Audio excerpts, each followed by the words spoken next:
Kylian Mbappé est incontestablement un joueur de football hors pair. Vous pensez? Il a gagné une Coupe du Monde avec l'équipe de France, 7 fois champion de France, également nominé 6 fois au Ballon d'Or. Mais son niveau d'anglais est-il à la hauteur de sa carrière de football? Si vous voulez le savoir, écoutez bien cette vidéo où nous allons analyser ensemble des interviews qu'il a données en anglais. Donc la prononciation de Mbappé dans cette interview est globalement bonne, mais vous allez entendre qu'à plusieurs reprises, il manque des S là où il devrait en avoir. Je vous laisse écouter et on fait la correction juste après. We play well. We play like a team. The collective was good. My teammate was so good. And I want to say congratulations to all the team. Donc l'oubli du S est une faute très courante chez les Français parce que on va pas prononcer le S quand on a un mot pluriel. Par exemple, le mot une chaise qui se transforme en deux chaises, on ne va pas prononcer le S quand il y a le pluriel alors que c'est le cas en anglais. Donc c'est une faute très courante que font énormément de Français. Vous avez peut-être entendu qu'il dit My teammate was so good. Ah, ici on aurait dû dire My teammates. Là il parle de ses coéquipiers en général, donc il faut bien ajouter le S. My teammates. Vu qu'on a un pluriel en plus, on a une faute de grammaire ici. On ne dira pas My teammates was so good, mais My teammates were so good. Là ici, quand on veut dire que mes coéquipiers ont été très bons, il faut mettre un pluriel, donc ce sera were à la place de was. Un autre oubli de S très classique chez les francophones, c'est l'oubli du S dans le mot congratulations. Attention, on a bien un S, congratulations, à la fin qui doit être prononcé. C'est la même chose pour la version abrégée, congrats, où on va entendre un S également. Donc, congratulations et pas congratulations. A little bit difficult in the first 15 minutes of the second half, and they equalized, but after we scored the last goal and we keep the results. Dans l'extrait qu'on vient d'entendre, vous avez certainement peut-être remarqué qu'il manque un S au mot minutes. Là, on parle de 15 minutes. Mbappé nous dit « a little bit difficult in the first 15 minutes of the second half ». Ici, on aurait dû mettre un S pour les premières 15 minutes, parce qu'il y en a plusieurs. Donc, on aurait dû entendre « a little bit difficult in the first 15 minutes of the second half ». Hey, I love to play against the best player in the world, and Manuel Neuer is one of the best keeper in the history. Là, on vient d'entendre un extrait avec la même erreur, de nouveau un S qui manque un mot pluriel. Donc Mbappé nous dit « I love to play against the best player in the world ». Là, ici, le mot « player » aurait dû avoir un S et donc on le prononce « players ». Donc on aurait dû entendre « I love to play against the best players in the world ». Dans cet extrait, il manque également un S à « goalkeeper ». Ici, on parle de un des meilleurs gardiens de l'histoire. Donc là, il faudra mettre un S. On a un S en français. Quand on dit « une des meilleures choses », là, on aura un S. Et donc, comme il y a un S en anglais, il va falloir le prononcer. Donc Mbappé aurait dû dire Manuel Neuer is one of the best keepers in the history of the game. But now it was another game. I scored 2 goals, but I will play again one time against him, and I hope to score again. De nouveau, on entend aussi I score 2 goals au lieu de 2 goals. Là, il faut bien aussi prononcer le S, qu'on a 2 buts et non un seul. Un petit souci aussi au niveau de la prononciation du mot world. Attention, on ne dit pas world avec un O prononcé à la française. C'est trompeur, même si on a un O dans le mot world, il faut le prononcer quasiment comme un E. World, world. Against the best team in Europe in the moment, but pour le mot Europe, on a un petit peu du mal à comprendre pour 2 raisons. La première, c'est qu'il manque le Y, le son Y au début. On ne dira pas Europe comme on le dirait en français, mais Europe. Europe. On a un petit peu un son you au début. Et la deuxième erreur qui fait qu'on aura du mal à vraiment après bien comprendre ce mot quand il est prononcé par Mbappé dans son interview, c'est l'accentuation de nouveau. Donc on accentue le mot Europe sur la première syllabe. Il faut qu'elle ressorte plus que les autres. Europe. Europe. On va écouter plusieurs extraits où il y a le même problème de prononciation, le H qui manque. Ça c'est aussi une erreur classique des francophones parce que justement nous le H ne se prononce pas. On va pas dire une histoire ou un hôtel, on ne prononce pas le H. Donc c'est quelque chose qu'on a du mal à se souvenir et qu'on a du mal à faire en anglais. Attention donc à bien prononcer les H là où il en faut, comme dans le mot halftime, halftime. On a aussi la même erreur dans second half, second half, où là il faut aussi prononcer le H dans le mot half. Mbappé oublie aussi le H de history qui doit aussi être prononcé. History. History. Pour info, il y a seulement 4 mots en anglais où il y a un H en début de mot et ils ne se prononcent pas. Ce sont les mots hour comme l'heure. On a aussi honest et tous ses dérivés comme honesty, etc. Et on a aussi le mot honor. Honor, honest, hour et un dernier mot qui est très peu utilisé qui est le mot heir. Heir, qui veut dire héritier ou héritière. Tous les autres mots anglais qui commenceront par un H, il va donc bien falloir prononcer le H comme home, house, history, etc., etc. Si vous voulez tester si vous le prononcez de la bonne façon, mettez votre main devant votre bouche et au moment où vous prononcez le son H, il faut que vous sentiez de l'air sur votre main. House, home. Passons maintenant à de la grammaire avec une erreur courante aussi des francophones, c'est d'utiliser le présent à la place du passé. Mbappé utilise le présent simple là où il aurait dû utiliser un prétérit. Écoutez et on corrige après. We play well. We play like a team. The collective was good. My teammate was so good, and I want to say congratulations to all the team. But it's only the first game, and we have another game at home, and we have to stay focused on the game. Il nous dit « We play well, we play like a team ». Là, ici, c'est du passé, l'action est terminée, le match est fini. Il faudra donc utiliser du prétérit. On a de la chance, c'est un verbe régulier, donc il faudra simplement ajouter ed. We played well, we played as a team. Attention à l'erreur que j'ai corrigée, en même temps, très courante, c'est de mélanger as et like. Là, ici, quand on dit « We played like a team », ça voudrait dire on a joué comme si on était une équipe, mais c'est vraiment le cas. Donc là, il faut utiliser as a team. On a joué en tant qu'équipe, on était vraiment soudés, on a joué tous ensemble. We played well, we played like as a team. Il utilise de nouveau le présent à la place du passé dans les extraits suivants. Yeah, after the first goal, it's true. We stay back and. Là, on entend after the first goal is true, we stay back. Là, ici, on aurait dû dire after the first goal is true, we stayed back. Là, c'est terminé. Quand on va raconter tout le match, toutes les actions qu'il a fait pendant le match, ce sera forcément du prétérit vu que le match est terminé. De nouveau, dans l'extrait suivant, vous allez l'entendre dire We play in the final against him. Et là, de nouveau, on aurait dû entendre We played in the final against him. No, I don't have any pressure. We play in the final against him. We didn't score. La plupart du temps, surtout à la négative, il pense bien à utiliser le prétérit.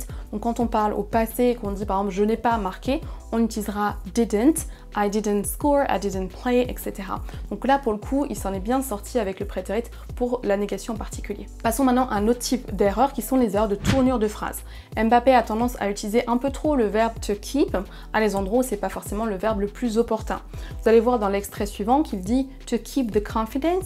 Keep, c'est le verbe garder, donc c'est pas le verbe qui irait là pour fonctionner avec confidence. Garder la confiance, on va plutôt utiliser le verbe to stay. To stay confident.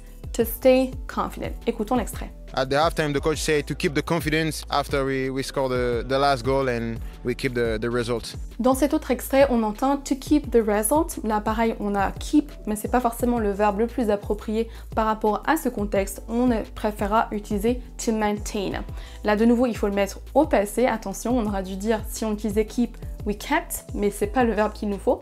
Donc, on va mettre maintain au passé. We maintained the result. On a maintenu le score, on a gardé, on a maintenu le résultat. Il fait également des erreurs de tournure de phrase, comme dans cet extrait. We stay back and Bayern Munich put a lot of pressure, but. Et dans cet extrait, on va entendre Bayern Munich put a lot of pressure. Là, ici, il nous manquera un petit élément pour que la phrase soit complète. On va préférer dire Bayern Munich put a lot of pressure on us.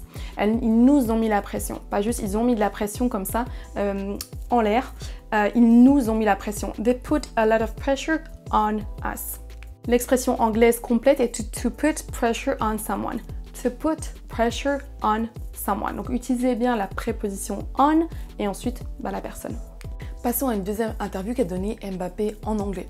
Là aussi, vous allez entendre qu'il oublie les S au mot pluriel où il devrait avoir un S et qu'on le prononce. On écoute et on voit la correction après. What happened? We had so many chances. Normally, we had to win, but you know, in football, you can be better in the game and don't score and you don't win, and that's what happened tonight. So, too many chances. You know. I think you watch many games and you see that in Champions League you have to score when you are opportunity. We had like 9-10 opportunity clear and we don't score. So if we play like this in Dortmund and we score 2 goals, everything gonna be okay. Vous avez peut-être entendu qu'il nous dit we had so many chances, alors que là many veut dire beaucoup de, donc il faudra dire we had so many chances. We had so many chances. Vous l'avez déjà entendu dans l'interview précédente, l'oubli du S par rapport au pluriel, c'est une erreur très fréquente chez Mbappé, mais aussi chez les francophones de façon générale. Donc c'est un petit rappel pour vous aussi de bien penser à prononcer le S au pluriel. Dans ce deuxième extrait, vous avez également entendu too many chances, too many chances. Là aussi, many veut dire beaucoup, c'est exactement le même mot. Donc il faudra bien dire too many chances, too many chances. Dans l'extrait suivant, on va avoir aussi un oubli de S, mais c'est pas un S pluriel, là c'est le verbe être. Donc dans la phrase que vous allez entendre, everything gonna be okay, là il nous manque en fait le verbe conjugué qui est is. Everything is gonna be okay. Là, on va pas forcément dire everything is gonna be okay parce que c'est vraiment long à dire. Le plus naturel, ce sera de faire l'apostrophe S. Everything's gonna be okay. Everything's gonna be okay. Là, vous avez le choix, donc everything is going to be okay ou everything's gonna be okay. Mais vous allez entendre que Mbappé ne prononce pas le apostrophe S. So if we play like this in Dortmund and we score 2 goals, everything gonna be okay. Mais on peut quand même le remarquer qu'il a fait l'effort de faire la contraction au lieu de dire is going to be. Là, on entend gonna. C'est une abréviation qui est courante et qui est utile à l'oral, donc pourquoi pas l'utiliser. Donc vous avez le choix entre I'm going to go to the cinema ou I'm gonna go to the cinema. Mais attention, ne dites pas I gonna go parce qu'il manque vraiment le verbe être ici. Et bravo à lui parce qu'à l'inverse, beaucoup de Français vont vouloir tout prononcer bien et vont avoir tendance à ne pas faire de contraction là où il en faut.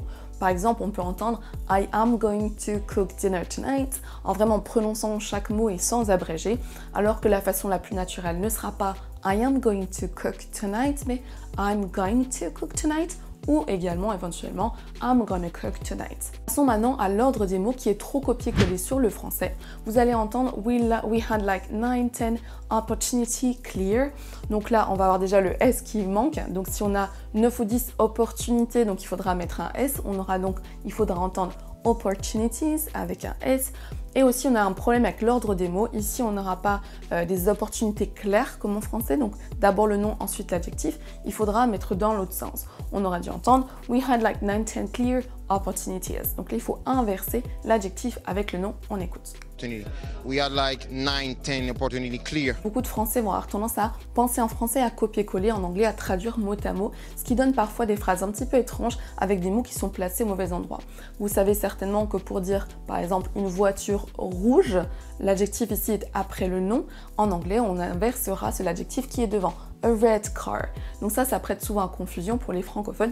L'ordre des mots dans la phrase n'est pas toujours exactement le même du français à l'anglais. Donc c'est pour ça que ça peut amener à des problématiques de traduction comme Mbappé l'a fait juste avant et juste dans cette phrase qu'on va entendre après. To help my guys, but I think I could help more my team because I've had many chances and I didn't score more goals tonight.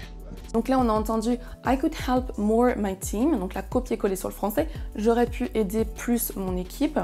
Attention, en anglais, more doit être placé après le verbe.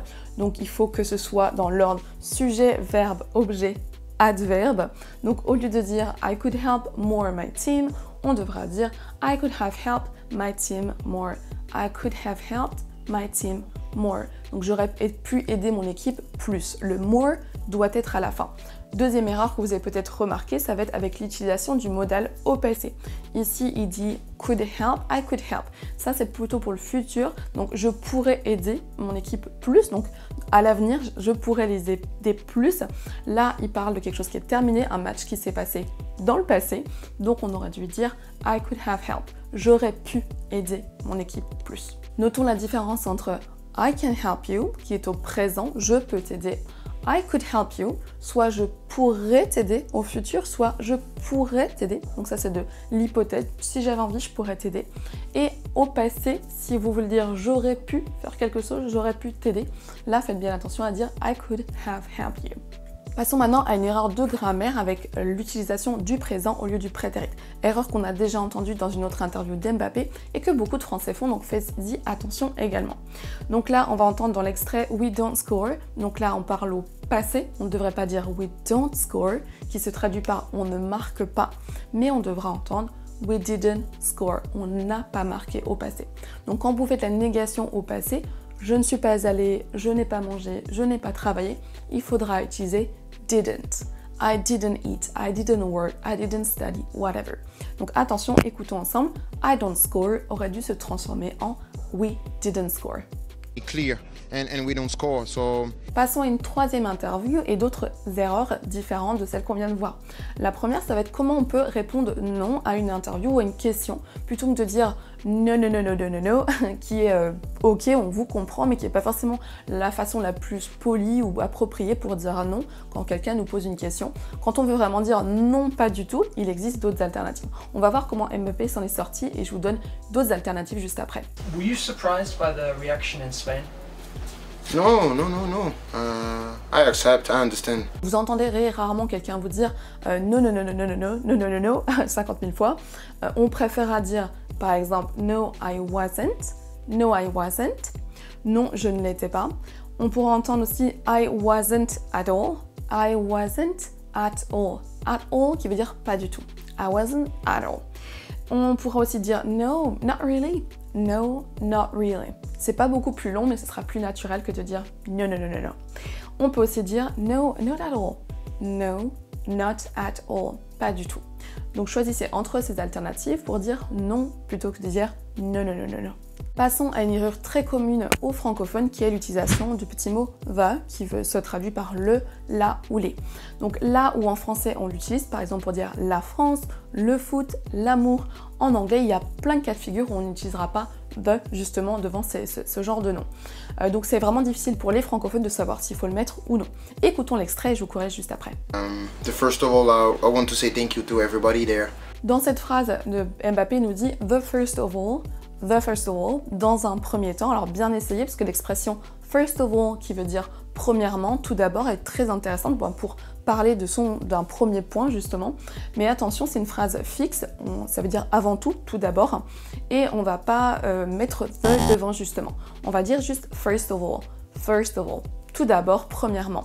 Ou on pourrait dire aussi firstly ou to begin, des choses comme ça. Donc là, attention, c'est une phrase fixe, on ne rajoutera pas the devant. Dans l'extrait suivant, on va entendre « The football is not an individual sport ». Je vous laisse écouter, on corrige après. The football is not an individual sport, but of course I will give everything I have to help the PSG to win this Champions League because everybody waits so long for this. Donc quand on veut parler de sport de façon générale, le foot, le tennis, le rugby, etc., on ne dira pas the rugby, the football. Quand on voulait dire le foot c'est super ou c'est important ou c'est vraiment important en France, on ne dira pas the football is important in France, mais football is important in France. Nous retenez pour que par rapport au nom d'activité de sport, on mettra jamais l'article devant. Donc là, the football is not an individual sport, ça ne va pas. Il faudra dire football is not an individual sport. I was really proud to have my name next to the Real Madrid club. Dans cet extrait, on vient d'entendre to have my name next to the Real Madrid club. Là ici, c'est également faux, on ne dira pas the Real Madrid, mais dans cet extrait-là, dans cette phrase-là, il faudra dire simplement to have my name next to Real Madrid, tout simplement sans l'article. Dans l'extrait suivant, on a entendu I will give everything I have to have the PSG to win this Champions League. Là, attention, il faudra aussi enlever le the avant PSG. Tout simplement, on dira I will give everything I have to help PSG win this Champions League. Donc notez de façon générale que ce soit pour les activités sportives, on ne dit pas the devant. Et c'est pareil pour les noms de clubs de sport, on ne dira pas the Real Madrid, mais Real Madrid. Passons maintenant à des erreurs de prononciation et d'accentuation avec le mot deception. Je vous laisse écouter, on corrige après. So, but I understand the deception. Donc déjà, première erreur qui est une erreur de lexique. Le mot deception est un faux ami, ça ne veut pas dire déception, mais ça veut dire tromperie. Donc c'est pas du tout le mot que voulait certainement utiliser Mbappé ici. Si vous voulez dire déçu, le fait d'être déçu, ce sera le mot disappointment. Disappointment, c'est le nom pour dire la déception. Quand vous voulez dire je suis déçu, vous direz I'm disappointed. Ça, c'était le premier point. Ensuite, par rapport à la prononciation, il y a deux erreurs. La première, ça va être l'accentuation qui se fait sur la deuxième syllabe. Donc, c'est la deuxième syllabe qui va ressortir plus et qu'on va plus entendre. Donc, on va dire deception, deception. C'est la deuxième qui ressort plus. La deuxième erreur est la prononciation du i, du premier i. On ne dira pas deception, mais deception. C'est vraiment un i court et pas un i long comme le fait Mbappé. Dans l'extrait suivant, on va entendre le mot reaction qui devrait s'accentuer sur la deuxième syllabe. Reaction, reaction. Et Mbappé va un petit peu dire comme reaction. Il manque une syllabe, il y en a deux. Reaction, reaction. Écoutons. I don't have any reaction with it, just I understand. Last week I made my decision and I was sure. Le mot decision va prêter à confusion à beaucoup de Français parce qu'on a envie de copier la prononciation par rapport au français et de dire decision. Attention, il y a 2 i dans le mot decision qui sont prononcés la première syllabe et la deuxième. Decision. Decision, comme si vous aviez 2 i. Attention parce que là Mbappé a fait pas forcément l'accentuation au bon endroit, donc c'est sur la deuxième syllabe. Decision. Decision, c'est la deuxième syllabe qui est accentuée. Et là, on aura un i court, là où Mbappé nous fait un i long. Decision, c'est pas decision ou decision, c'est vraiment 2 i courts accentués donc sur la deuxième syllabe. Decision. Les mots de capitale Paris et Madrid ne s'accentuent pas sur la même syllabe. On va faire le test, essayer de repérer sur quelle syllabe j'accentue. Je vais vous les répéter plusieurs fois chacun. Paris, Paris. Peut-être vous avez vu ma main qui faisait un petit mouvement pour la première syllabe. Paris, c'est la première syllabe qui est accentuée. Paris. Pour Madrid, Madrid, Madrid, c'est la deuxième syllabe qui est accentuée plus que l'autre. Madrid, Madrid. C'est vraiment la deuxième qui est accentuée. Écoutons ce que Mbappé nous fait. Compare Paris and Madrid is 2 different clubs. Paris is a young club. Just a little bit more than 15 years. Attention également à la prononciation de la première syllabe de Madrid. Vous n'entendez pas Madrid, ce n'est pas un A, mais un E qu'on va prononcer. C'est le son schwa, un son dont j'ai fait une vidéo, je vous la mettrai juste au-dessus si jamais vous voulez la regarder.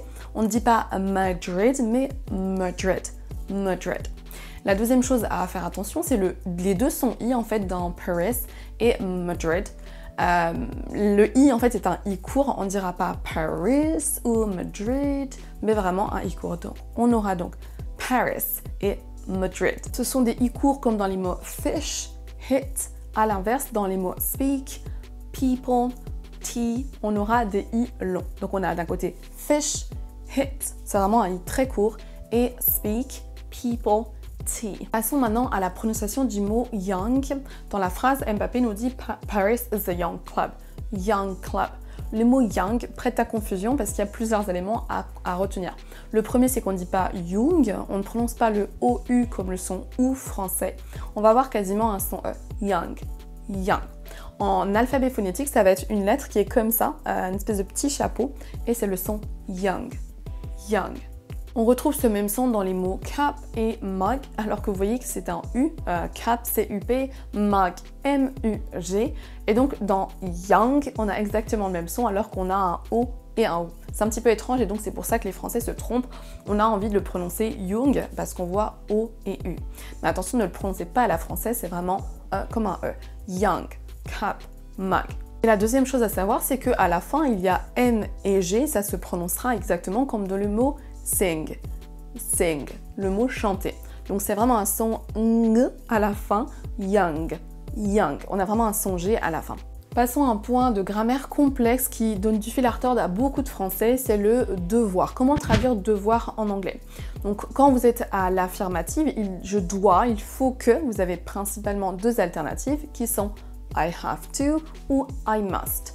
Je vous ai fait une leçon à ce sujet, donc je ne vais pas rentrer dans les détails, mais les deux vont pouvoir se traduire en français par « il faut que »,« je dois ». I have to go, I must go, avec une petite nuance, mais on n'en parlera pas aujourd'hui. Donc ça, c'est devoir à l'affirmative. Je dois, il faut que je fasse quelque chose. Là où beaucoup de Français se trompent, c'est quand on va à la négative et qu'on veut dire, je ne dois pas. Il ne faut pas que je me compare, il ne faut pas que je roule trop vite, whatever. On va écouter l'extrait et je vous donne la correction juste après. We don't have to compare Paris and Madrid, it's 2 different clubs. Donc attention, quand on dit I don't have to, ça veut dire en français, ça se traduira par on n'est pas obligé de. I don't have to work if I don't want to. How amazing. I don't have to work if I don't want to. Je n'ai pas à travailler si je n'ai pas envie. Donc là, c'est je ne suis pas obligé de. C'est pas il ne faut pas que. Donc attention, I have to, I must, je dois, il faut que. I don't have to, je ne suis pas obligé de. Quand on veut à l'inverse interdire, il ne faut pas faire ci, il ne faut pas faire ça, ou je ne dois pas me comparer par exemple, là il faudra dire I mustn't, mustn't. Donc on prend la négation de la phrase précédente I must go par exemple, ou en plus soft, parce que mustn't c'est interdit, il ne faut absolument pas, c'est vraiment fort. Là on peut dire I shouldn't, je ne devrais pas. Donc dans la phrase d'Mbappé, on entend I don't have to compare Paris and Madrid is two different clubs. Passons maintenant à d'autres erreurs de traduction, copier-coller du français à l'anglais et qui n'ont pas vraiment de sens en anglais. Donc il y a certains mots et expressions, si on les traduit directement, que ça ne fonctionne pas. Mbappé donc fait plusieurs erreurs de ce genre. La première, c'est de traduire moi, je par me, I.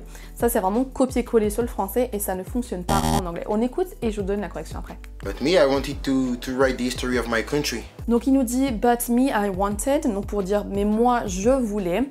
Attention là, il faudra utiliser deux options, soit on va dire I wanted. So on appuie, on accentue sur le I wanted. They did that, but I wanted to do something else. Donc là, on va juste accentuer sur le I wanted. L'autre alternative est de dire I personally, bla bla bla. I personally wanted to do whatever. On peut aussi dire I myself. I myself. Donc trois options. I wanted to go. They didn't want to. I personally wanted to go, but they didn't want to. Et la dernière, I myself wanted to go, but they didn't want to. Donc là, Mbappé nous avait dit but me I wanted, et on aurait pu dire donc soit but I wanted, ou I personally wanted, ou I myself wanted. L'erreur suivante, c'est de traduire mot à mot c'est pour ça que. On écoute et je vous corrige après. In the league of my country, in the capital. So it's for that I stay a little bit more. Là, beaucoup de Français vont vouloir copier-coller et traduire so it's for that, en copiant-collant c'est pour ça. En anglais, c'est faux, même si on comprend à peu près. La tournure de phrase grammaticalement correcte sera that's why. That's why. C'est pourquoi, c'est la raison pour laquelle. Donc c'est pour ça, c'est la raison pour laquelle, c'est pourquoi se traduiront par that's why. That's why. On termine en beauté avec l'utilisation du présent à la place du present perfect continuous. Là, c'est un temps qui est très rarement utilisé et qui donne beaucoup de fil à retordre aux francophones, dont Mbappé ne fait pas exception. Donc là, c'est une erreur très courante parce que le concept est assez complexe à comprendre. En français, on a donc un présent. Beaucoup de Français vont utiliser un présent en anglais aussi. Si vous faites cette erreur, on vous comprendra quand même quand on se trompe de temps. Globalement, on comprend quand même ce que vous voulez dire. C'est plutôt les erreurs de prononciation qui vont être embêtantes par rapport à la compréhension. Mbappé utilise le présent quand il faudrait utiliser le present perfect continuous. On va écouter l'extrait et je vous dis la correction après. I will give everything I have to help the PSG to win this Champions League because everybody waits so long for this. Donc dans cette phrase, il nous dit everybody waits so long for this. Everybody wait for so long for this. Donc wait est au présent. Tout le monde attend longtemps depuis si longtemps.